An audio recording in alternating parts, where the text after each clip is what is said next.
ಆತ್ಮೀಯ H16 news ವೀಕ್ಷಕರೇ, ನಾನು ನಿಮ್ಮ ಎಂ ಆಯಿತು ಮಲ್ಲಪ್ಪ ಜೋತವರ. ಆತ್ಮೀಯರೇ, ಕಾರ್ಮಿಕರು ಇವತ್ತು, ಕೂಲಿಕಾರರು ಇವತ್ತು, ಬಡ ಜನ ಇವತ್ತು, ಅದರಲ್ಲೂ ದುಡಿಯುವ ವರ್ಗ ಪೂರ್ತಿಯಾಗಿ ಹಣ್ಣಾಗಿ ಹೋಗಿದೆ.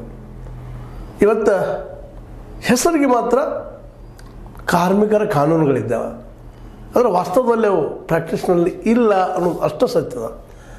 ಈ ಅಂಥ ಒಂದು ವ್ಯವಸ್ಥೆ ಇರೋ ಮುಂದೆ ಈಗ ಮತ್ತಷ್ಟು ಇನ್ನಷ್ಟು 4 ಸಮಿತಿಗಳನ್ನು 29 ಏನಪ್ಪ ಅಂದರೆ ಕಾರ್ಮಿಕಗಳನ್ನು 4 ಸಮಿತಿಯನ್ನಾಗಿ ಮಾಡಿ ಪೂರ್ತಿಯಾಗಿ ಕಾನೂನಾತ್ಮಕವಾಗಿ ಕಾರ್ಮಿಕರನ್ನು, ಕೂಲಿಕಾರರನ್ನು ಗುಲಾಮರನ್ನಾಗಿ ಮಾಡುವಂಥ ವ್ಯವಸ್ಥೆ ಕೇಂದ್ರ ಮತ್ತು ರಾಜ್ಯ ಸರ್ಕಾರ ಎರಡೂ ಮಾಡ್ತಾಯಿದ್ದಾವೆ.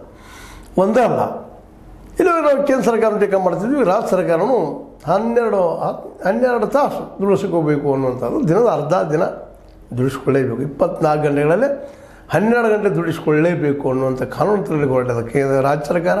ಕೇಂದ್ರ 10 ತಾಸುಗಳನ್ನು ಮಾಡಿಬಿಟ್ಟದ. ಯಾವುದೇ ಕಾರ್ಮಿಕನಿಗೆ ಕಾರ್ಮಿಕ ಕಾನೂನುಗಳು ಲಾಗುವಾಗದಂಥ ಪರಿಸ್ಥಿತಿ. ಕೇಳಿದ ತಕ್ಷಣ ಇಲ್ಲ, ನಮ್ಮ ಇಂಡಸ್ಟ್ರೀಸ್ ಎಲ್ಲ ಫೇಲ್ಯೂರ್ ಆಗಿದ್ದಾವ, ಶಕ್ತಿ ಇಲ್ಲರು ಕೊಡುವಂಥದ್ದು ನಾವು ಎಲ್ಲಿ ತಂದು ಕೊಡ್ಬೇಕು ಸಾಧ್ಯ ಅದ. ಈಗಾಗಲೇ ಕಾರ್ಮಿಕರು ಸಾಕಷ್ಟು ಹಿಂದೆ ಸ್ಟ್ರೈಕ್ ಮಾಡಿ ಮತ್ತೇನೋ ಮಾಡಿ ಅನುಕೂಲ ಕೊಟ್ಟಾಗ ದುಡಿಲಿಲ್ಲ, 7 ತಾಸಲ್ಲಿ ಸರಿಯಾಗಿ ವರ್ಕು ಮಾಡಲಿಲ್ಲ.